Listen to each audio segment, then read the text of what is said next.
পহেলগাঁও আবহে পাকিস্তানকে কাঁপুনি দিয়ে মহড়া দেখালো ভারতীয় বায়ুসেনা। একে একে বায়ুসেনার বিমান নামলো রাস্তায়। কাঁপছে পাকিস্তান। জল, স্থল, বায়ু তিন জায়গাতেই শক্তি প্রদর্শন ভারতীয় সেনার।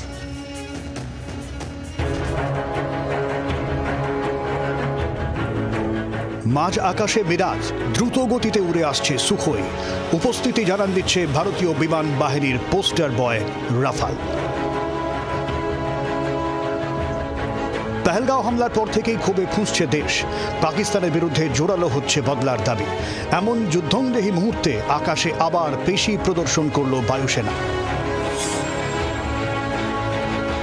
উত্তরপ্রদেশের শাহজাহানপুরের গঙ্গা এক্সপ্রেসওয়ে। শুক্রবার এখানেই যুদ্ধবিমানের অবতরণ ও উড়ানের মহড়া দিল ভারতীয় বায়ুসেনা, যার পোশাকি নাম টাচ অ্যান্ড গো ড্রিল। আকাশ থেকে নেমে একে একে এক্সপ্রেসওয়ের মাটি ছুঁয়েই আবার হাওয়ায় মিলিয়ে গেল রাফাল, সুখোই, মিরাজ। মাঝ আকাশে কেরামতি দেখালো সুপার হারকিউলিস সামরিক বিমান MI-17 চপার।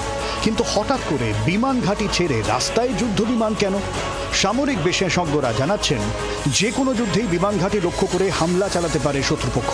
বিমান ঘাটির রানওয়ে নষ্ট হয়ে গেলে যুদ্ধবিমান ওঠানামা করা অসম্ভব। সেক্ষেত্রে বিকল্প হিসেবে বিমান ওঠানামার জন্য বড় রাস্তা ব্যবহার করে বিশ্বের তাবড় বায়ুসেনা। আপৎকালীন পরিস্থিতিতে বিমান ওঠানামার জন্য দেশ জুড়ে বেশ কয়েকটি এক্সপ্রেসওয়ে রয়েছে, কিন্তু উত্তরপ্রদেশের গঙ্গা এক্সপ্রেসওয়ে দেশে প্রথম, যেখানে রাতেও যুদ্ধবিমান ওঠানামা সম্ভব। আক্রমণ যদি করে পাকিস্তানের উপরে, আমাদের ওয়ান অফ দ্য টার্গেটস থাকবে ওদের এয়ার বেসের যে রানওয়ে গুলোকে ধ্বংস করে দেওয়া। সিমিলারলি আমাদের যে শত্রুরাও একই কথা ওরা চেষ্টা করে। তো যদি রানওয়ে যদি কাজ হয়ে যায়, তখন we should have the contingency কি আমাদের যুদ্ধ জাহাজ এরকম যে সিভিল এক্সপ্রেসওয়ে গুলো রয়েছে, ন্যাশনাল এক্সপ্রেসওয়ে, ওখানে ল্যান্ড করতে পারে। মহড়া শেষ, এবার বদলা নেওয়ার পালা। ব্যুরো রিপোর্ট, জি 24 ঘন্টা। বাংলার আওয়াজ, বাঙালির আবেগ, জি 24 ঘন্টা।